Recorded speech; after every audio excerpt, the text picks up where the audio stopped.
আমার do it, আমি গানা play. কী বললাম হয়তো বুঝতে পারলেন না, তাই তো?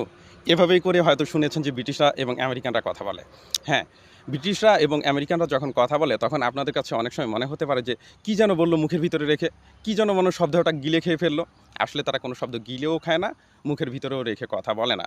ইংরেজিতে কথা বলার এই পদ্ধতিটিকে বলা হয় কন্ট্রাকশন।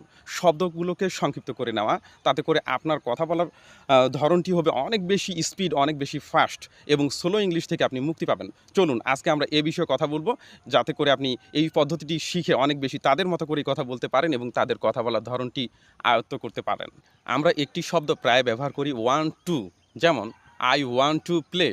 এটি একটি স্লো ইংলিশ, আমি খেলতে চাই। এটিকেই আমরা ব্যবহার করব আই ওয়ানা প্লে।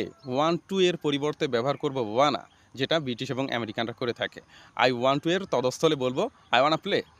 আবার ব্যবহার করে থাকি গোয়িং টু, মানে ভবিষ্যতে কিছু একটা করতে যাব তখন এভাবে করে বলি I am going to do it, I am going to do it, আমি এটা করতে চাই। এটা একটা স্লো ইংলিশ, এটা আমরা বলবো I am gonna do it. Going to এর পরিবর্তে ব্যবহার করব gonna, gonna, I am gonna do ইট।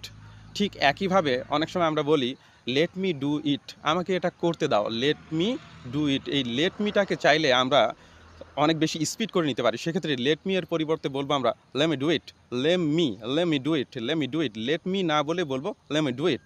অনেক সময় আমরা ব্যবহার করি গিভ মি আ ব্রেক, আমাকে একটু ছুটি দাও। গিভ মি দ্য বুক, আমাকে বইটি দাও। আমরা এই গিভ মি এর পরিবর্তে ব্যবহার করবো গিভ মি আ ব্রেক, আমাকে একটু ছুটি দাও। ভিডিওটা যদি আপনাদের ভালো লাগে, আপনারা যদি উপকৃত হন, তাহলে অবশ্যই লাইক কমেন্ট শেয়ার করে আমাকে উৎসাহিত করবেন এবং ফলো দিয়ে যুক্ত থাকবেন পরবর্তী ভিডিও মিস করতে না চাইলে।